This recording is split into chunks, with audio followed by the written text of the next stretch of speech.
The Smart Parrot and the Bear story. Once there was a parrot in a jungle. She lived in a nest on a mango tree. A bear was her friend. He also lived under the same tree. One day, the parrot saw a hunter aiming his gun to shoot her. The parrot flew away quickly. The hunter missed his aim and shot a mango. The mango fell on the bear that was sleeping under the tree. The angry bear got up from the sleep and ran to attack the hunter.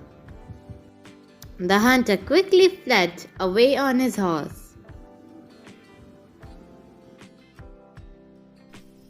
Thank you. Please like, share and subscribe.